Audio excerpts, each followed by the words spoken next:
말씀 시편 128편 1절로 4절 말씀 보도록 하겠습니다. 함께 읽겠습니다. 여호와를 경외하며 그의 길을 걷는 자마다 복이 있도다. 내가 내 손이 수고한 대로 먹을 것이라. 내가 복되고 형통하리로다. 내 집 안방에 있는 내 아내는 결실한 포도나무 같으며 내 식탁에 둘러앉은 자식들은 어린 감람나무 같으리로다. 여호와를 경외하는 자는 이같이 복을 얻으리로다. 성전에 올라가는 노래입니다. 유대인들은 성전에 올라갈 때 이 노래를 부르면서 올라가는 거예요. 하나님께 나아갈 때마다 이 노래를 부르면서 나아가는 겁니다. 이 노래는 일종의 반성하는 노래이기도 합니다. 내가 하나님을 한 주간 동안 경외했는지, 진실로 지난 6일 동안 하나님을 경외하며 살았는지, 하나님의 길을 걸어갔는지, 말씀의 길을 걸어갔는지, 그를 고백하는 거예요.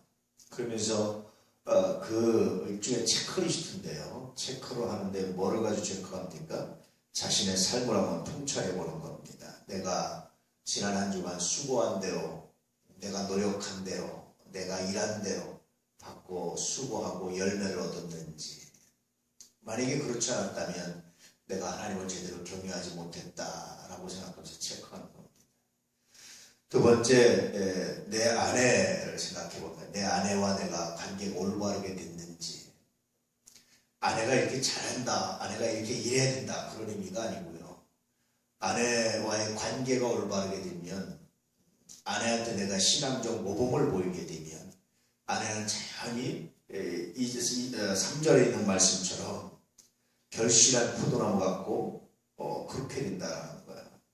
가장 풍성한 손길이 된다는 거예요. 온 가족들에게, 남편에게, 자녀들에게 억지로나 의무가 아니라 풍성한 손길을 베푸는 손길이 되는데, 내가 여호와를 경외함으로, 하나님을 사랑함으로, 주신 아내를 최선을 다해 사랑하고 올바른 관계를 맺었을 때 이런 결과가 나타나는데, 만약에 지난 한 주간 그러지 않았다면 내가 하나님을 사랑하지 못했구나, 그렇게 느끼는 거예요.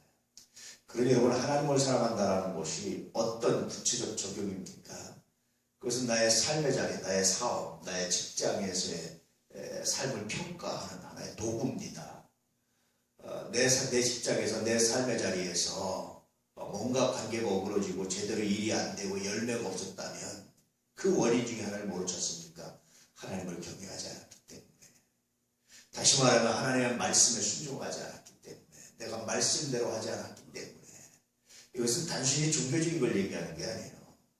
내가 하나님의 말씀에 순종해서 그 말씀이 나의 삶에 녹아내리지 못했기 때문에 그런 반성입니다. 성전 올라가면서 그런 체크를 하는 거예요.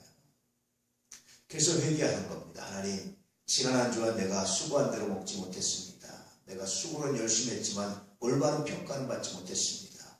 내가 하나님 말씀에 순종하지 못했습니다.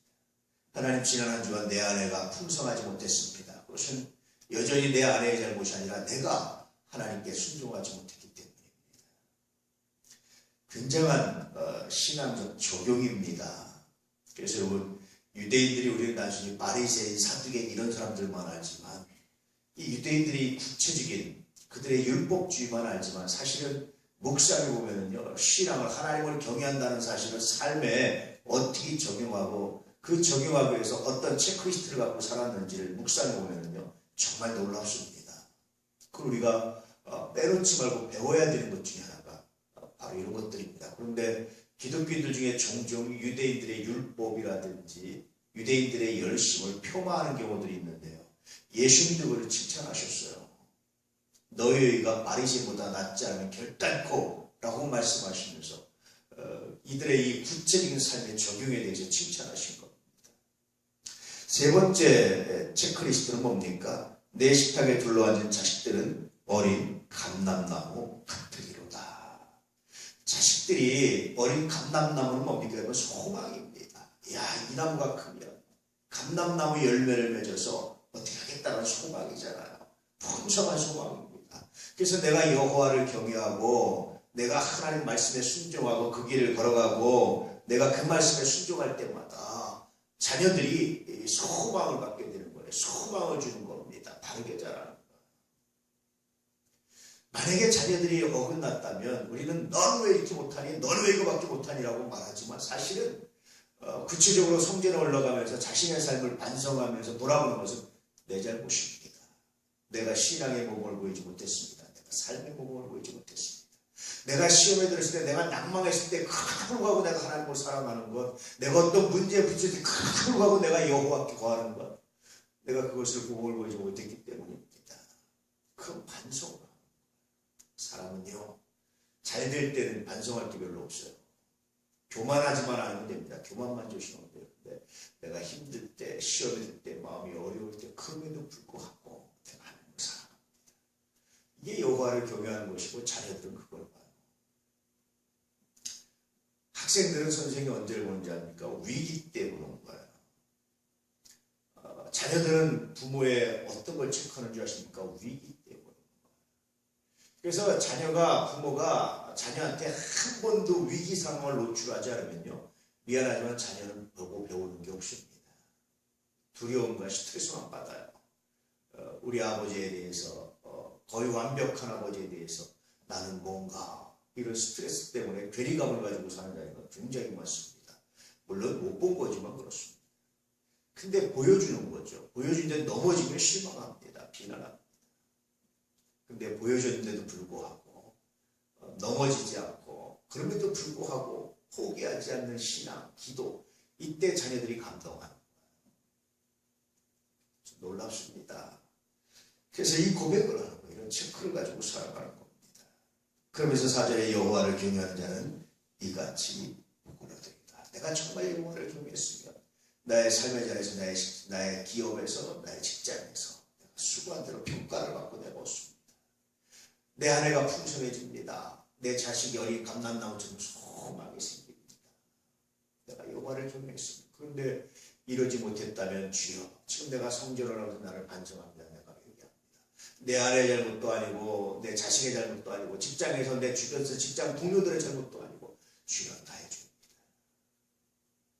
용서하소서. 이런 회개를 가지고 성전에 올라가는 거예요. 탁월하지 않습니까? 그러면서 5절부터 6절에 이제 일종의 부르기죠. 여호와께서 시온에서 내게 복을 주실지어다. 너는 평생의 예루살렘의 번영을 보며. 다시 성전에 올라가면서 그가 이렇게 회개하고 이 문제를 체크하고 나갈 때마다 하나님께서 시온에서, 성전에서 내게 다시 복을 줘서 너를 회복시켜 줄 것이다. 네가 회개하고 올 때마다 너를 다시 회복시켜서 너의 삶의 자리에서 너의 아내가, 너의 자녀가 다시 소망이 생기고 회복되는 역사가 있을 것이다. 이런 믿음으로 오며, 그리고 나서 6절에 자신에게 하나님께서 복을 주시는데 내 자식의 자식을 볼지어다. 이스라엘에 평강이 있을지어다. 내가 예루살렘의 번영을 보며, 예루살렘은 이스라엘의 수도잖아요. 핵심이잖아요. 예루살렘의 번영을 보면 나라가 잘 된다는 거예요. 나 하나가 제대로 회개하고 나 하나가 바로 잡히면 나라가 잘 된다는 겁니다. 물론 그 나 하나는 모든 예배드리는 모든 사람들을 의미하는 사람들이에요. 다시 말하면 그리스도인들이 말씀에 순종해서 직장에서 올바른 평가를 받고 자녀를 풍성하게 하고 소망을 갖게 하고 아내를 풍성하게 하면 하나님께서 나라가 잘 되게 하신다. 뿐만 아니라 자기 자신도 장수하는 복을 누리게 될 겁니다. 이런 약속을 하나님께서 하시고 있습니다. 이 노래를 성전에 올라가면서 불렀어요. 다시 말하면 내가 지난 한 주간 동안 하나님 말씀 가운데 살았는지 체크리스트였습니다. 그래서 이것 가지고 회개하고 반성하고 그러면서 올라가서 하나님께 예배드렸을 때 하나님께 다시 소망을 주셔서 회복을 약속하시고 나라가 잘 되게 하시고 자신에게 장수의 복을 약속하시고, 그래서 이 노래를 부르면서 올라가고 이 노래를 부르면서 내려오는 거죠. 여러분은 교회 오면서 어떤 노래 부르셨습니까? 어떤 마음으로 오셨습니까? 성전에 오시면서 이런 체크하는 마음으로 내가 정말 하나님을 사랑했다면 그것은 아내의 잘못이나 남편의 잘못이나 자식의 잘못이나 직장 동료 누구 잘못이 아니라 하나님, 내가 정말 하나님을 사랑했다. 그 억울한 순간에, 그 불의한 순간에, 그 말도 안 되는 순간에 내가 하나님을 믿는 것이 무엇인지 묵상했다면, 내가 인간적인 혈기나 인간적인 생각을 내세우기 이전에 내가 하나님을 묵상한 것이 무엇인지 먼저 표현했다면 결과가 어땠을까?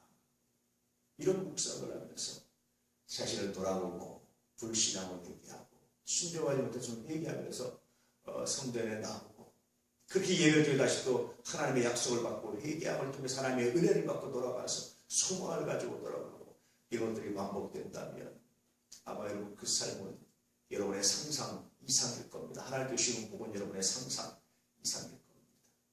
우리 안의 가족들이 이런 신앙, 이런 체크리스트를 갖고 있기를 주의 이름으로 축복합니다. 그래서요, 사람이 체크리스트를 갖고 있지 않으면 미안하지만 성장하지 않습니다. 나는 제가 물론 제 생각이고 제가 본 관점이고 제가 바라본 몇 사람들의 특징이지만 체크리스트를 갖고 있지 않는 사람이 올바른 체크리스트 그것도 올바른 체크리스트를 갖고 있지 않는 사람이 성장하는 경우를 한 번도 못 봤어요. 성장하는 사람 치고요. 제대로 멋들어지게 성장하는 사람 치고 체크리스트가 없는 사람은 또 못 봤습니다. 저는 이제까지. 물론 제가 본 사람들만이지만 그렇습니다. 그래서 여러분 성장하기 위해서는 체크리스트가 있어야 돼요. 학생들도요. 공부 잘하는 아이들은요. 체크리스트가 있어요. 내가 뭘 못하고 뭘 틀리고 뭘 못하고 하는 나름대로의 체크리스트가 있어요. 이게 없이는 안 됩니다. 신앙도 그렇습니다. 내 신앙을 점검할 수 있는 걸 리스트를 만드셔서 목록을 만드셔서 여러분 자신의 신앙을 점검해 보시고 성장시키면 거룩한 은혜 얻기 바랍니다. 오늘도 우리의 삶에서 이 체크리스트가 작동되고 그러므로 하나님께 무릎 꿇고 하나님께서 회복시키신 것을 경험하며 나아갈 수 있기를 주 이름으로 축복합니다. 우리 기도 타임 캡슐은 사실은 1년 동안의 체크리스트를 만든 겁니다. 제가 점검해 보시길 하나님의 도우심을 얻으시기를 하나님과 동행하시길